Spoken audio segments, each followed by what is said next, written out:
안혜경 씨, 부장님 회의 들어갈 준비. 부장님. 회의? 얘가 무슨 회의 준비를 해? 아, 예. 노르웨이 건을 안혜경 씨가 맡게 됐습니다. 짧게 브리핑해 드리려고요.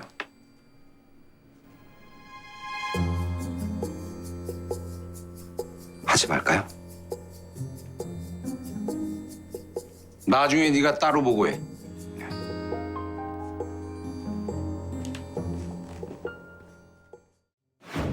우리가 저 장면 흔히 목격하잖아요.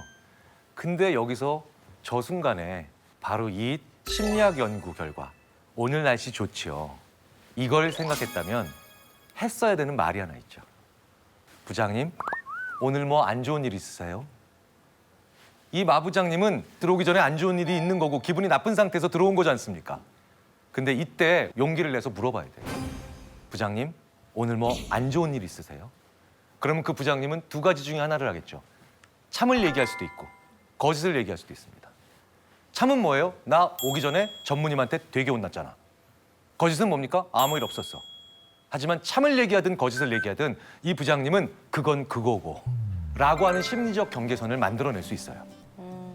그래서 나에게 엉뚱한 전염이 될 수 있는, 엉뚱하게 화살이 올 수 있는 이런 일들의 경우를 조금이라도 줄일 수가 있다는 거죠. 그런데 이것도 우리가 거꾸로 합니다. 무슨 얘기냐? 오히려 이럴 때는 안 물어보죠. 그리고 이럴 때 물어봐요. 부장님 뭐 좋은 일 있으세요? 그러면 그 부장님은 우리 애가 100점 맞았잖아. 저희 결제 서류 좀. 그건 그거고. 그러니까 총량의 법칙을 안 따르는 기분을 얘기하실 때는 상대방의 기분이 나빠서 나한테 전염이 된다? 그럼 물어보셔야 돼요. 왜 당신은 그 상태에 있느냐? 그리고 혹시 당신은 그 상태가 아니냐? 이렇게 용기 내서 물어보셔야 되고요. 그 사람이 기분 좋을 땐 놔두세요. 물어보지 마세요. 그 사람이 좀 더 그 사실을 즐길 수 있도록. 그런데 우리는 이걸 거꾸로 한다는 거죠. 자, 그렇게 보면 우리는 나의 의지는 과대평가하고 이런 여러 가지 분위기, 감정을 만들어내는 게 분위기잖아요. 이런 것들의 역할은 과소평가하는 그런 경향이 있습니다. 자, 내 의지를 조금만 과소평가하십시오. 너무 믿지 마시라는 거예요. 그리고 분위기의 힘을 너무 무시하지 말라는 겁니다. 이걸 조금만 내리시고 올리시면 우리는 훨씬 더 남들과 더 잘 소통할 수 있고 그리고 그 사람들과 더 잘 지낼 수 있으며 나를 덜 힘들게 만들 수도 있죠. 남자와 여자에 대해서도 우리가 엄청나게 많은 착각을 해요. 자, 남자가 말 많나요? 여자가 말 많나요? 보통 여자가 더 말이 많다라고 하지요. 하지만 실제로요. 남자가 여성보다 더 미세하게 말을 많이 합니다. 우리가 이것도 그래서 거꾸로 알고 있어요. 미국 텍사스 대학의 제이미 페이니 베이커 교수가 실제로 인간의 어마어마한 양의 말들을 전수조사했어요. 그랬더니 대부분의 경우 남자가 더 말을 많이 합니다. 약간 더. 근데 왜 우리는 여성이 더 말을 많이 한다고 생각하는지 아십니까? 남자는요. 목적이 있을 때만 말을 많이 해요. 저 물건 사야 될 때, 저 사람과 친해져야 할 때, 그러니까 목표가 있을 때만 말을 많이 합니다. 그때는 정말 말을 많이 해요. 근데 여성은 뭐예요? 확장적인 언어 행동을 구사한다라고 해서 목적이 없는데도 상대방과 대화를 합니다. 그래서 남자 입장에서 보면은 왜 불필요할 때 얘기를 하는 거야? 라고 하는 그런 오해를 받죠. 그리고 여성들도 남성을 그렇게 생각합니다. 쟤네들은 앞만 보고 달려가. 라고 하죠. 그런데 실제로 말의 총량을 보면 남성이 여성보다 조금 더 말을 많이 하는 걸로 나옵니다. 자, 그런데 우리는 이렇게 착각하기 쉽죠. 목표가 있을 때만 얘기하는 게 좋은 거 아니야? 이게 더 효율적인 거 아니야? 그런데 인간이 이렇게 단순하게 설계되어 있지 않다는 거예요. 목적이 없는데도 대화를 할 수 있는 사람들은 목적이 있을 때만 얘기하는 사람과 분명히 다른 친밀감을 가집니다. 안 친한 사람한테 전화해서 뭐 빌리거나 부탁할 때 어떻게 하세요? 그 용건을 바로 얘기 못 하시잖아요. 그러니까 어떻게 합니까? 애는 잘 커? 요즘 어떻게 잘 지내? 하시는 일은 잘 되고? 이렇게 영혼이 조금도 담겨져 있지 않은 안부를 묻고 용건을 얘기하시죠. 이게 바로 안 친한 사이의 특징이에요. 용건과 안부를 패키지로 묶어서 한다는 거예요. 그럼 가까운 사이의 특징은 뭡니까? 진짜 가까운 사이? 두 개를 묶지 않아요. 용건이 있을 때 용건만 얘기합니다. 제가 진짜 친한 친구한테 뭐 빌려달라 그럴 때 영범아, 그거 좀 빌려줘. 알았어. 아니면 또 없으면 없는데 이게 정상적인 대화지. 진짜 친한 친구한테 전화해서 뭐 빌려달라 그럴 때 영범아 잘 지내? 애는 잘 크고? 그러면 이 친구가 저한테 그러죠. 너 왜 그래? 이상한 녀석이네 이러겠죠. 더 중요한 특징 뭡니까? 가까운 사람의 특징. 용건이 없어도 말을 하죠. 바로 여성적인 대화를 한다는 거예요. 우리가 일반적으로 얘기하는. 그러니까 반대로 그래서 우리는 용건이 없는데도 말을 걸어주는 사람들을 좋아하게 돼 있어요. 그러니까 누가 더 친구가 많습니까? 남성이 여성이. 여성이 더 친구가 많을 수밖에 없어요. 왜? 남성들 입장에서 보면 비효율적인 대화를 하는 것 같지만 실제로 나에게 더 우호적인 사람들을 더 많이 만들 수 있는 훨씬 더 생존력이 강한 생태계를 그리고 있다는 겁니다.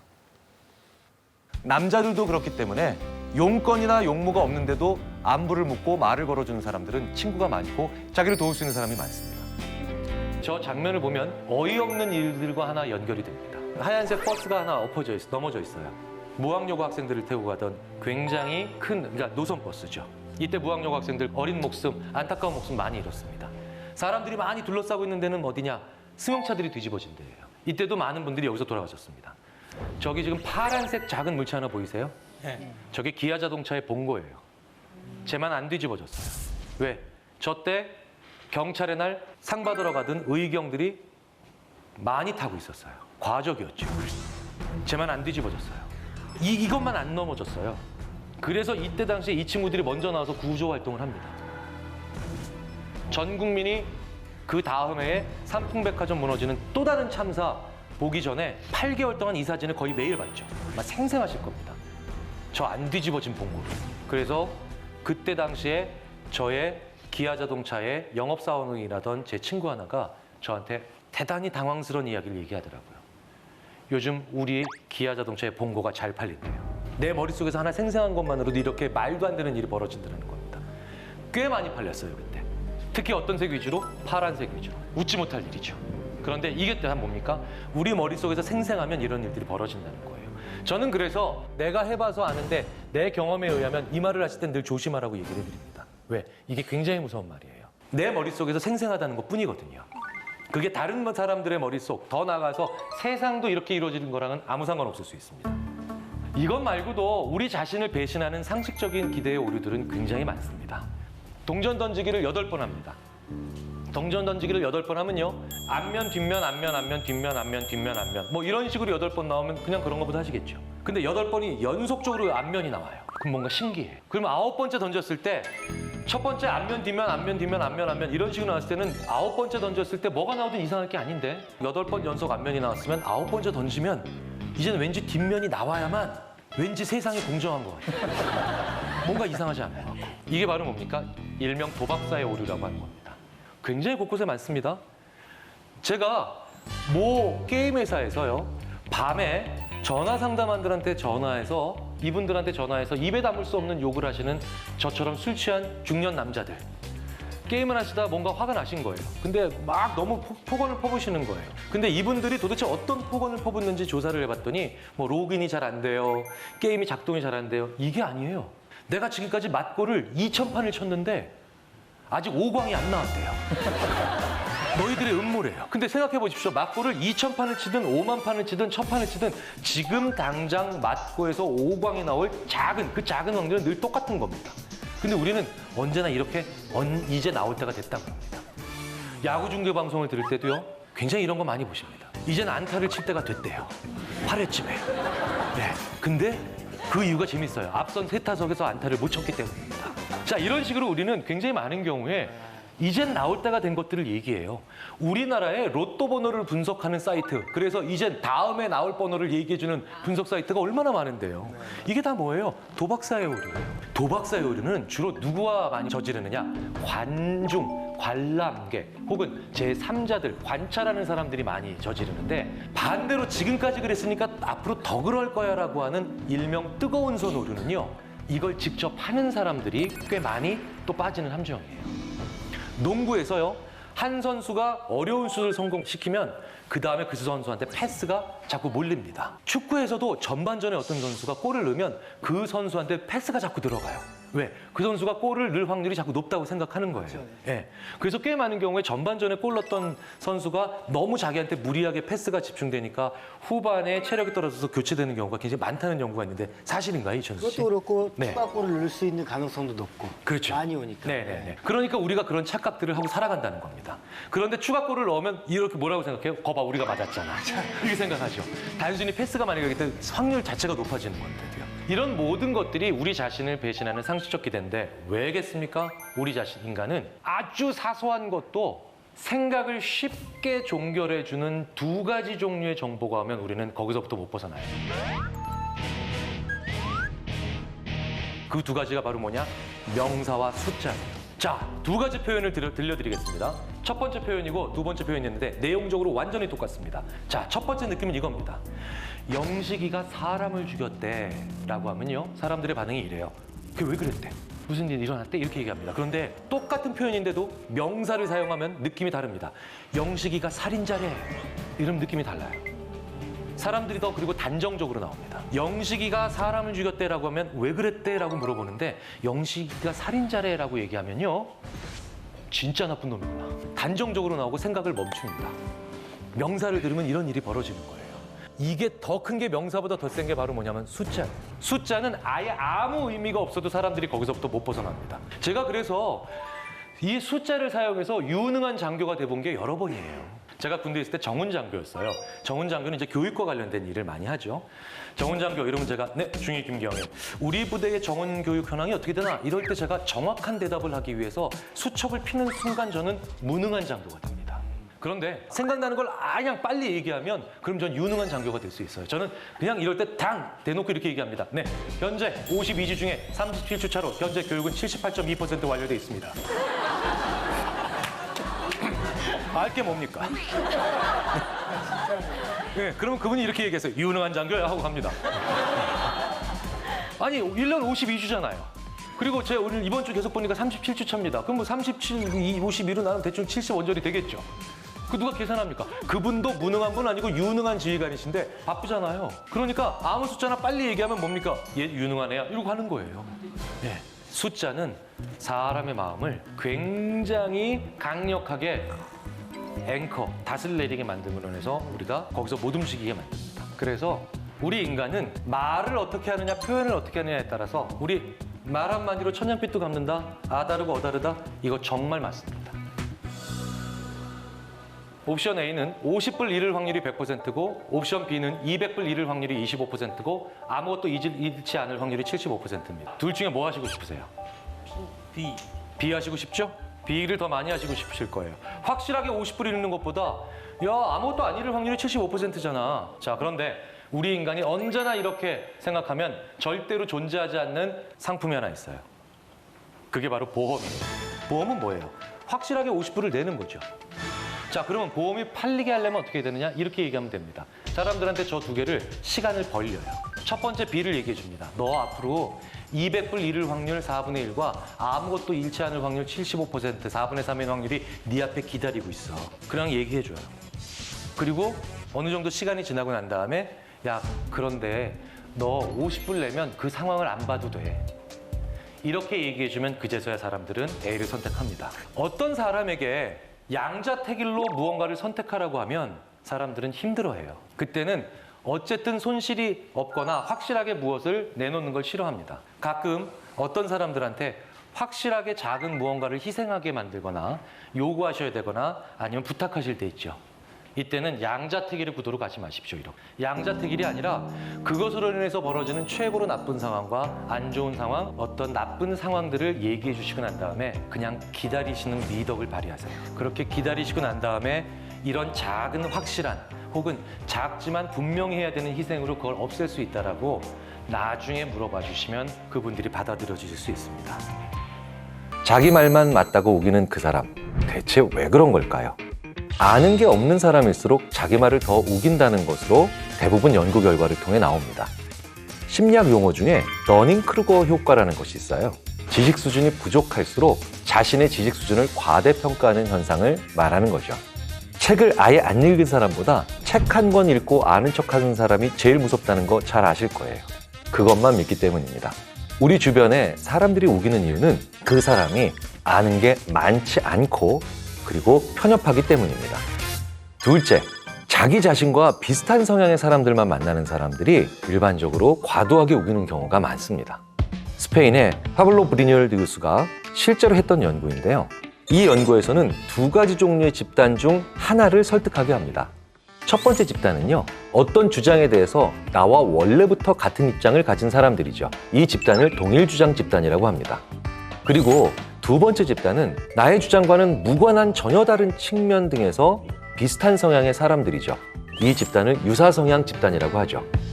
이렇게 동일주장 집단과 유사성향 집단의 사람들을 모아서 이 두 집단 중 어느 집단을 설득하느냐에 따라서 자기 확신의 증가에 있어서 차이가 만들어진다는 겁니다. 유사성향 집단을 설득하는 일을 하고 난 뒤에 자기 확신이 훨씬 더 크게 증가합니다. 나의 주장과는 무관한 전혀 다른 측면 등에서 나와 비슷한 사람들이 나와 같은 생각을 가질 거라고 하는 자기 확신을 키워나간다는 겁니다. 이 실험을 통해서 알 수 있는 게 뭐겠습니까? 학연, 혈연, 지연과 같이 내가 어떤 주장이나 의견을 갖고 있는 것과 무관하지만 이런 것들을 되게 중시하는 사람들이 자기 생각을 잘 안 바꾼다라고 하는 결론에 도달할 수 있습니다. 자, 그렇다면 자기 말만 맞다고 우기는 그 사람, 어떻게 상대하면 좋을까요? 자기만 맞다고 우기는 사람들은요, 지는 법을 모르기 때문에 우기는 겁니다. 이렇게 지는 법을 모르는 사람들일수록 대화를 승부의 개념으로 보는 사람들이 많죠. 승자와 패자로 나뉘는, 즉 승패 개념이 분명한 걸 우리가 승부라고 합니다. 그래서 이 우기기 좋아하는 사람들은 대화를 통해서 위너가 되어야 한다는 강박이 강하기 때문에 우기기에 집착한다는 거죠. 이런 사람들과 원활하게 대화를 하려면 내가 대척점에 서 있는 게 아니라 같은 편이라고 하는 생각을 심어줄 필요가 있습니다. 자, 그렇다면 어떻게 해서 같은 편이라는 인식을 심어줄 수 있을까요? 나는 당신과 같은 편입니다 라고 이렇게 말을 한다면 이 사람이 왜 나한테 같은 편이라고 하는 말을 이 시점에 굳이 하는 거지? 라고 하는 의심을 만들어내기가 오히려 더 십상이겠죠. 그것보다는 무언의 시그널을 줘야 됩니다. 우리가 자켓이 되게 비슷하네요. 이거 우리 같은 시계 찼어요. 이렇게 작은 취향의 같은 점을 어필해 주는 게 더 좋은 시그널이 될 가능성이 크다는 겁니다. 이걸 전문 용어 아닌 전문 용어로 대화의 마사지라고 합니다. 우리는 마사지를 왜 할까요? 몸의 긴장도를 풀기 위해서 하죠. 심리적으로도 이렇게 긴장도를 풀어서 비슷한 효과를 보는 게 필요하다는 겁니다. 또 한편으로 어떤 사람을 우기지 않게 만들기 위해서 우리가 생각해 볼 수 있는 중요한 방법과 과정이 있습니다. 바로 인정해 주는 거예요. 다른 부분에서 어느 정도 그 사람을 인정해 주면 그 사람은 그것과 무관한 분야에서 우기는 경향성이 줄어듭니다. 굉장히 노련하고 경험 많은 서비스직 혹은 판매직 종사자들은요, 우기는 고객을 어떻게 다루는지 아시나요? 지금 온 분이 액세서리를 고르고 있는데 이 분께 옷이라면 정말 안목이 있으시잖아요 라고 말을 처음에 겁니다. 그런데요, 이 액세서리는 조금 달라서 제 말씀을 좀 들어보시면 좋을 것 같습니다. 이렇게 내가 하고 싶은 말을 인정해주고 난 다음에 하면 내 조언을 받아들일 수 있는 가능성이 더 커집니다. 회사라면 또 이렇게 할 수 있겠죠. 부장님께서 이 문제에 대해 최고 권위자시지 않습니까? 그래서 드리는 말씀인데요 라고 하면서 먼저 치고 들어가는 거예요. 최고 권위자라면 어떻게 해야 되나요? 정상적이라면 권위를 가지고 있는 사람이기 때문에 기본적으로 여러 가지 의견을 존중하고 취합해야 한다는 말이 깔린다는 거예요. 그 사람에게 다른 무언가를 인정해 줘야만 그 사람이 우기기를 그만하게 만드는 방법이 보인다는 겁니다. 전 가끔 이런 장면들을 봅니다. 회사에서 죽어라 우기는 우기기 대왕이 동창회를 오니까요, 그렇게 우기는 성향이 없어지는 걸 본 적이 있어요. 반대로 동창회에서 만나면 죽어라 우기는 이 친구가 회사의 동료들의 얘기를 들어보면 전혀 그런 사람이 아니라고 하는 얘기를 하는 적이 또 많습니다. 무슨 얘기일까요? 모든 장면에서 매번 우기기를 열심히 하는 우기기 대왕은 의외로 많지 않다는 거예요. 저 사람이 나한테 와서 우기기를 계속한다는 것은 내가 저 사람을 내 앞에서 많이 지게 만들었기 때문일 가능성이 크다는 겁니다. 그런 사람을 우기기 대왕이 아닌 심리적인 위너로 만들어줘야 될 필요가 있죠. 고려대학교 심리학과 허태균 교수님이 말했던 한국인의 한턱 문화가 바로 여기서 떠오르더라고요. 한턱 낸다는 건 외국인들의 눈으로 보면 또 다른 의외의 하나의 뜻이 더 있다는 얘기를 합니다. 저도 그래서 외국인 교수한테 물어봤어요. 한턱 낸다라는 얘기, 그분은 이렇게 얘기하더라고요. 한국 사람이 내가 오늘 한턱 낸다라는 건 오늘 내가 주인공이니까 누구도 내 주인공 자리를 빼앗지 말라는 뜻이라고 합니다. 오히려 외국인의 눈으로 보니까 그 본질이 더 잘 보였던 거죠. 우기 대왕이 주인공이 되면 주인공은 그 판을 유지해야 되잖아요. 판을 깨면서까지 우긴다? 이런 행동은 잘 안 나오게 되어 있습니다. 자, 그렇다면 그 자리에서 그 사람을 주인공으로 한번 만들어주실 필요가 있다는 거예요. 그렇게 주인공을 만들어주고 그 사람을 위너로 만들어 주었는데도 우긴다면 그건 그 사람의 심각한 문제일 가능성이 크죠. 자기 말만 맞다고 우기는 어떤 사람이 있다면 한 번쯤은 그 사람만의 문제가 아닌 우리 사회 전체의 문제가 아닐까 생각을 해볼 필요가 있습니다. 자기 말은 틀릴 수가 없다라고 생각한다는 건 결과적으로 다양한 가치를 인정하기 힘든 사람이란 뜻이 되거든요. 그리고 다양한 가치를 인정하기 어려운 사람들은 은연중에 정답은 하나이다라고 생각하는 사람들일 가능성이 높습니다. 정답이 하나니 내가 생각하는 답이 정답이면 남의 것은 당연히 틀릴 수밖에 없고 따라서 인정할 수 없게 되겠죠. 정답이 하나라고 생각하는 사람들의 특징을 파보면 답은 의외로 간단해집니다. 어렸을 때부터 정답이 하나라는 교육을 많이 받은 사람들이겠죠. 그러니까 사실 여기까지 생각을 해보면 이건 한국의 전반적인 문제가 될 수 있다는 거예요. 한국인의 특징이라기보단 현대 한국 교육의 부작용 중에 하나라고 봐야 된다는 겁니다. 하지만 여기에서 그러니까 한국 교육은 크게 문제가 있다 라고 또 여기서 생각이 멈추는 분들은 없으시길 바라겠습니다. 왜냐하면 이게 우리나라 교육계의 잘못이냐? 아니라는 거죠. 교육은 그 사회의 그 시대의 보편적 요구를 반영하는 것이 교육입니다. 사회가 정답이 하나라고 생각하면 교육은 그걸 따라갈 수밖에 없어요. 그러니까 이 현상은 더 근본적으로 들여다보면 우리 사회의 보편적인, 즉 우리의 잘못이라는 거죠. 답이 하나여야 되는 사람들은 답이 여러 개이면 못 견디는 사람들이라는 겁니다. 여러 개의 답을 생각하는 것이 고통스러운 사람들은 생각을 즐기지 않는 사람들이라고 심리학자들은 말합니다. 빨리 대답하면 보상받는 사람들이 자기 생각을 못 바꾸는 사람으로 이어진다는 거예요. 회의 시간에 무엇을 물어봤는데 곰곰이 생각해보고 좀 시간을 주십시오 라고 하는 사람들은 우리가 비난하기 십상입니다.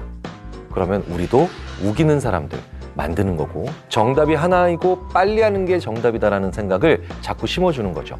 그러니까 우리가 스스로가 바뀌지 않는 이상 자기만 맞다라고 말하는 사람의 수를 줄이는 것이 어렵다는 겁니다. 대화를 할 때 우리는 늘 무언가 의견을 내기를 원합니다. 하지만 의견 없음도 의견이다라는 걸 받아들여야만 합니다. 어떤 사안을 물을 때요. 찬성하십니까? 반대하십니까? 모릅니까? 그러면 모릅니다라고 대답하는 사람은 없습니다. 그런데 똑같은 그 주장을 주고 찬성하십니까? 반대하십니까? 그리고 세 번째를 모른다가 아닌 의견이 없으십니까? 라고 물어보면 의견 없음에 표시하는 분들이 훨씬 더 많이 나오더라는 거예요. 사실 우기는 사람 중에는 그 순간 자기의 의견이 없지만 한쪽을 선택해야 할 때 그런 모습을 보이는 경우가 많습니다. 그러니까 먼저 의견이 있는가를 물어봐 주시고 알아보셔야 돼요. 그리고 만약 의견이 없다고 하면 그것도 하나의 의견입니다 라고 인정해 주셔야 돼요. 그리고 의견이 없다면 우기지 않고 자기의 생각을 소신 있게 말할 수 있는 다른 주제의 이야기로 바꾸는 것, 이게 좋은 대화입니다. 항상 찬성이냐 반대라고 하는 아니면 넌 모르는 거다라고 하는 무례한 대화를 우리가 그 사람들한테 먼저 제공하지 않았는가를 생각해 볼 필요가 있습니다. 관계를 맺기 위해서는 너와 나 서로가 서로에게 이야기로 문을 열어주는 거예요. 그래서 장기적인 관계에서 굉장히 의미 있고 진정한 관계를 맺고 싶다면 반드시 세 가지에 대한 이야기를 꼭 해야지 돼요. 첫 번째는 히스토리예요. 인생의 역사에 대해서 이야기를 해줘야 되죠. 그냥 아주 러프하게 얘기해 주시면 돼요. 나는 4살 때 미끄럼틀에서 떨어져서 여기 찢어졌다 뭐 이런 얘기. 나는 그다음 떡볶이 매운 거 좋아해. 우리 집은 시장이었어. 이런 얘기 하는 거예요. 우리 드라마 같은 데 보면은 상대방이 다녔던 학교 어렸을 때 다녔던 학교 같이 가는 거죠. 이런 거 되게 재밌는 데이트예요. 그다음에 두 번째는 패밀리예요. 가족에 대한 얘기 해주는 거예요. 근데 이것도 역시 그냥 러프하게. 우리 집은 아빠는 여자 좋아하고 그다음에 엄마는 돈 좋아하고 할머니는 오빠 좋아해. 우리 집에 삼촌이 우리는 별로 말 없고 그냥 뭐 별로 사이가 좋은 것 같진 않아. 뭐 그냥 그 정도? 그냥 뭐 이렇게 그냥 러프하게 얘기해 주는 거야. 세 번째는 이슈예요. 이슈는 뭐냐면 패밀리와 히스토리의 진실이죠. 우리 집의 비밀. 내가 말하기 어려운 것. 우리 집 남아선호 사상 너무 심해서 나 중학교 2학년 때 가출했던 거, 그리고 그때 그 오빠 만난 거, 거기까지. 이렇게 해서 우리가 그냥 어떤 이슈들을 이야기해 주는 거예요. 근데 주의하실 점은 이슈는 만난 지 최소한 6개월 정도 지나서 굉장히 관계가 어느 정도 돈독해졌을 때 풀어야지 돼요. 어떤 여자가 가지고 있는 플롯이 이거라고 쳐요. 나는 집이 5살 때 망했다. 10살까지 태백에서 살았다. 엄마는 1년에 한 번씩 왔다. 할머니가 나를 키웠다. 내 친구는 걔 독구밖에 없었다. 이게 어떤 여자가 가진 플롯이라고 쳤을 때 만약에 이 여자가 만난 지 딱 얼마 안 됐을 때 안녕하세요. 집이 5살 때 망했고요. 태백에서 10살까지 살았고 할머니가 저 키웠고 엄마가 한 1년에 한 번씩 오셨고 제 친구는 걔 독구밖에 없었어요. 느낌이 어때요? 조금 내가 감당하기엔 좀 뭔가 어려운 그 기운이 있어. 그런데 이제 한 6개월 좀 지나서 철수가 여은이야 우리 이제 정말 진지한 만남을 가져보자 이러고 막 커플링 가져왔어요. 그날 커플링을 보면서 이거 보니까 생각난다 이러면서 사실은 나 5살에 집이 망해서 10살까지 태백에 있었고 할머니가 나 키웠고 엄마는 1년에 한 번씩 왔고 나는 걔 독구밖에 없었어 라고 그 타이밍에 얘기를 한다면 철수 마음이 어떨까요?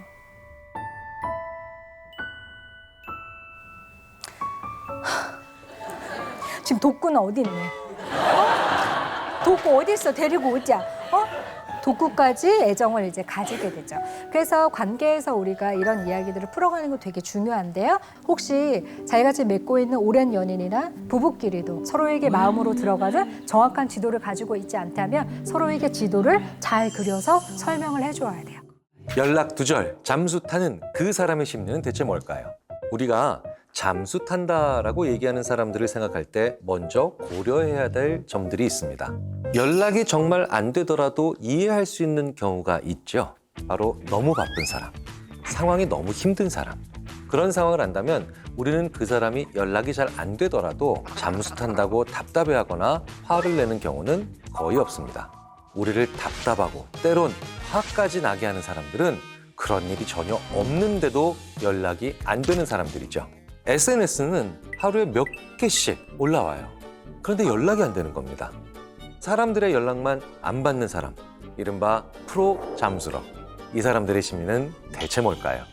가장 흔하게 볼 수 있는 이유는 내향적인 성격을 가진 사람일 때 이런 경우가 자주 보인다는 겁니다. 그리고 더욱 중요한 건 외향적으로 보이지만 사실 외향적이지 않은 사람일 때도 이런 경우가 많다는 거죠. 그리고 이런 분들은 집에 가면 실제로 잠수를 타는 경우가 많습니다. 왜일까요? 이런 사람들은요, 밖에 나가서 생활하는 것만으로도 자신의 사회적 자원이 다 소진된 분들이에요. 즉, 더 이상 타인을 위해 말이든 생각이든 쓸 기력이 없다는 거죠. 또 다른 이유도 있습니다. 연락이 잘 안 되는 많은 사람들의 공통점은 약간의 불편함도 못 견디는 그런 사람들일 가능성도 있다는 거예요. 여기서 불편한 건 대화의 내용이 아니라 전화를 받는 것 자체를 약간이라도 불편하면 안 한다는 거예요. 지금 나는 전화를 안 받고 싶어. 이 사람하고는 지금 얘기를 안 하고 싶어. 이런 모든 게 그 사람한테는 불편하니까 전화를 피하게 되는 겁니다. 바로 이런 사람들은 굉장히 예민하기 때문이에요. 우리가 생각할 땐 약간의 불편함도 크게 느낄 수밖에 없는 이런 분들은 심리적 압박감이 클 수밖에 없습니다. 그리고 그런 상황 자체를 회피해버리는 경우가 많겠죠. 마지막으로 한 가지 유형이 더 있습니다. 바로 감정이 과장된 사람들이죠. 이런 사람들은 자기의 일상을 보여주고 싶지 않아 해요. 누구나 다 보여주고 싶지 않은 일상들은 있습니다. 자기가 힘들거나 아니면 안 좋은 처지에 있을 때죠. 그런데 이렇게 감정을 늘 과장해서 얘기하는 사람들은 내가 즐겁고 신나지 않으면 혹은 아주 생산적이거나 좋은 일이 있는 경우가 아니라면 다 안 좋은 상태라고 생각할 가능성이 크다는 거예요. 우리에게는 아무 일 없는 일상이 평온한 상태죠. 그런데 이분들에게는 그 상태가 나쁜 상태라는 거예요. 나쁘다고 생각하는 상태를 남에게 보여주고 싶지는 않잖아요. 그러니까 이런 모습을 보일수록 연락이라는 창구 자체를 차단해버린 채로 아주 걸러진 정보만 전해줄 수 있는 SNS 등을 통해서 자기가 좋아 보인다라고 생각하는 모습만을 보여준다는 겁니다. 이런 분들은 감정의 과장됨이 많은 분들이라고 볼 수 있습니다. 만약 연락이 잘 안 되는 사람이 나와의 관계를 계속 유지해야만 하는 혹은 내가 관계를 유지하고 싶은 사람이라면 그렇다면 어떻게 해야 될까요? 궁극적으로는 그 사람에게 일종의 책임감을 느끼게 해줘야 합니다. 전화를 안 받는다는 건 나에게 리액션을 하지 않는 거잖아요. 여기서 우리가 주목해야 할 게 하나 있습니다. 리액션은 아주 본능적이고 습관적이라는 점입니다. 윈스턴 처칠이 이렇게 얘기했죠. Fear is a reaction, courage is a decision. 불안과 공포는 반응이다. 무슨 뜻일까요? 불안과 공포는 자연스러운 것이라는 뜻입니다. 그런데 courage is a decision. 용기는 결정이다. 누구나 다 불안하지만 용기를 내는 사람은 불안하지 않은 게 아니라 용기를 내겠다는 결정을 한 거란 뜻이죠. 자, 그렇다면 이걸 내 전화나 내 연락에 리액션하지 않는 것, 여기에 한번 대비시켜 보면 어떨까요? 내 전화에 꼭 리액션을 하거나 아니거나 하는 건 그냥 그 사람의 자연스러운 반응입니다. 문제는 그 사람의 디시전이 뭐냐가 중요하다는 거죠. 내 전화를 안 받는다면 그게 너의 디시전, 즉 너의 결정이니? 라고 물어봐야 합니다. 안 받고 싶은 거야? 라고 묻는 것과 너는 앞으로 내 전화를 안 받기로 결정한 거지? 라고 물어보는 건 완전히 다른 의미라는 거죠. 내 전화 안 받고 싶은 거야? 라고 물으시면 안 받고 싶어 라고 할 수 있습니다. 도망갈 곳이 많다는 거예요. 그런데 후자의 방식으로 물어보면 도망갈 곳이 없습니다. 이 사람은 앞으로 내 전화를 안 받기로 결정했다는 거잖아요. 나랑 관계하고 싶지 않다는 뜻이 되는 거죠. 그리고 그 말에 그 잠수 탔던 사람은 책임을 져야 됩니다. 하지만 관계를 조금이라도 유지하고 싶다면 내 전화를 안 받기로 결정했다고 답을 못 하잖아요. 그렇기 때문에 이후에 좀 더 상대방에게 책임을 많이 느끼게 할 수 있는 이런 대화가 좋습니다. 이런 말까지 했는데 내 전화를 받을 때 본인의 본능적인 반응으로만 안 받기는 힘들어진다는 겁니다. 업무 관계에서 연락이 잘 안 되는 사람에게는 나의 감정을 솔직히 말해야 합니다. 사실 이런 사람들은 정말 우리를 꽤 많이 지치게 하는 사람들입니다.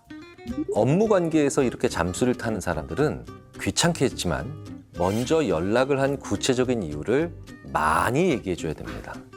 즉, 양적인 측면에도 초점을 맞추셔야 된다는 거예요. 업무 관계에서 잠수를 잘 타는 사람들은 잠깐 일 때문에 만나시죠. 혹은 문서 정리상의 이유로 잠시 통화 괜찮을까요? 라는 평범한 말로는 안 움직일 가능성이 크다는 겁니다. 그렇다면 어떻게 얘기해야 될까요? 협업 내용에 대해서 상의해서 오늘까지 보고서를 작성해야 하는데 당신의 의견이 꼭 필요합니다. 그래서 이 이유로 통화가 필요하네요. 와 같이 구체적으로 얘기를 해주셔야 돼요. 그래야만 그 사람은 자기 머릿속에서 생생하게 이 통화의 필요성에 대해서 생각을 해보고 그릴 수 있게 됩니다. 그리고 그런 경우에 연락을 받고 다시 회신을 할 가능성이 커진다는 거죠. 하지만 단기적으로는 혹은 순간적으로는 바로 이런 방법을 사용하는 것이 효과적이겠지만 이 사람이 상습적으로 그렇거나 그리고 나보다 위에 있는 사람인 경우에는 이건 문제가 좀 더 골치 아프겠죠. 이럴 때는 제일 중요한 건 나의 감정도 넣어야 됩니다. 여기서 감정을 넣는다는 건 불만을 표시하거나 불쾌감을 표시한다는 말이 아닙니다. 내가 느끼는 감정적인 어려움도 넣어줘야 된다는 거죠. 애를 먹어서 좀 힘듭니다. 라던가 제가 좀 곤란합니다. 이런 말들 말이죠. 그 사람이 최소한 상종 못할 정도의 사람이 아니라면 이렇게 내 감정의 상태까지 살짝 담아서 연락을 좀 해달라고 하는 경우에는 더 많이 움직일 수 있을 가능성이 커집니다. 이렇게 내 감정 상태에 대한 얘기를 포함시키지 않고 일반적인 업무 얘기로만 연락을 취하면 필요하면 또 하겠지. 자기가 필요하면 다른 루트로도 어떻게든 연락해 오겠지. 라고 생각해버리는 사람들이기 때문이죠. 또 다른 경우가 있죠. 너는 아직 곤란하지 않잖아. 너 아직 힘들지 않잖아. 라고 생각하면서 자기가 연락을 취하는 수고를 하지 않을 일종의 심리적 퇴로를 만들어 놓기 쉽다는 겁니다. 오히려 이런 사람들을 욱하게 만드는 건 긴급함을 강조하는 경우입니다. 긴급하다는 건 내 상태가 아니잖아요. 일의 상태잖아요. 그런데 오히려 이렇게 긴급하다라는 걸 강조하면 나에게 비난의 화살이나 아니면 내가 의리니까 나를 불리하게 만드는 말을 상대방으로 하여금 하게 만들 수 있다는 겁니다. 그래서 이런 사람들한테는 일이 급한 게 아니라 내가 어렵다라는 말을 조금 수고스러우시겠지만 포함시켜서 해주셔야 합니다. 만약 여러분 자신이 집에만 가면 어떤 연락도 받고 싶지 않은 프로 잠수러라면 어떻게 하셔야 될까요? 스스로도 불편하거나 남들 기분을 상하게 한다는 걸 알고 계실 겁니다. 우리는 스마트폰을 쥔 순간부터 집에 들어와도 어느 정도 사회생활 한다는 걸 인정해야만 합니다. 스마트폰은 실제로 24시간 내내 우리를 언제든지 부르니까요. 그래서 우리는 스마트폰을 족쇄라고 부르는 경우도 있습니다. 자, 그렇다면 이 족쇄로부터 해방되는 것만이 능사일까요? 스마트폰을 버리고 끄는 것만이 능사는 아니라는 걸 이미 잘 알고 계시잖아요. 그렇다면 더 현명한 방법은 뭘까요? 과거보다 훨씬 더 나의 사회적 자원을 잘 관리할 필요가 있다는 거죠. 만약 나의 잠수 타는 모습을 나도 싫어한다면 조금이라도 그리고 이걸 개선하려면 사람을 덜 만나야 됩니다. 내가 이렇게 지쳐서 집에 들어오기만 하면 어떤 전화도 받지 않고 어떤 연락에도 회신을 하지 않는다면 내가 밖에서 사회적 자원을 내가 가진 사회적 자원보다도 훨씬 더 많이 소모했다. 다시 말해서 너무 많은 사람들을 만나고 집에 들어왔기 때문입니다. 우리가 음식을 먹을 때도 이만큼 먹으면 엄청 배부르고 혹은 많이 힘들 정도로 배부르겠다 싶기 전에 숟가락을 내려놓는 것처럼 사람을 만날 때도 나의 사회적 한계가 완전히 소진될 때까지 가면 안 되는 겁니다. 그러니까 원 없이 놀고 들어가거나 질리도록 사람을 만나고 집에 들어가는 순간에 오는 전화를 못 받게 되어 있고요. 심지어는 받아야 되는 전화도 받지 않으려고 하는 그런 상황을 스스로 만든다는 거죠. 그리고 이건 어느 누구보다 제가 잘 압니다. 그래서 사람을 만나기 위한 사회적 에너지를 약간은 남겨놓고 집에 들어가셔야 최소한 나에게 피해가 올 수 있는 그 정도의 잠수는 타지 않을 수 있다는 거죠. 내가 잠수를 타는 것 때문에 문제가 점점 더 커지고 있다면 그걸 고칠 수 있는 또 하나의 좋은 방법은 내가 잠수를 안 탔다는 걸 나도 알리고 상대방에게도 알려야 됩니다. 정말 전화 받는 것이 버거울 때가 있습니다. 그렇다면 문자로 내가 지금은 좀 많이 피곤하니까 그래서 좀 자려고 하니까 나중에 이야기하면 안 될까는 정도는 알려야 합니다. 그걸 상대방을 위한 배려만으로 생각하시면 안 됩니다. 이렇게 내가 좀 힘드니까 나중에 이야기하자라는 정도로 알려주게 되면 나로 하여금 나중에 그 사람에게 연락을 더 잘하게 만들 수 있는 방안이 되기도 하니까요. 그래서 내가 지금 너무 힘들어서 전화 받기 힘들 때는 슬쩍 나 지금 너무 피곤해서 자야 할 것 같다. 그리고 나중이 아니라 내일 오후 5시 전후로 전화할게 라고 정확하게 정해놓는 거죠. 이렇게 해놓으면 그 사람에게서는 섭섭함을 줄여주는 거고요. 나에게는 실제로 내일 전화할 행동을 훨씬 더 잘하게 만들어줄 수 있고 할 수 있는 확률을 높이는 양쪽 모두를 위한 안전장치이자 배려장치가 되는 셈입니다. 우리가 대화를 하고 싶지 않을 때가 언제일까요? 바로 나에게 부담되는 주제일 때, 말을 하고 싶지 않은 주제를 얘기해야 될 때죠.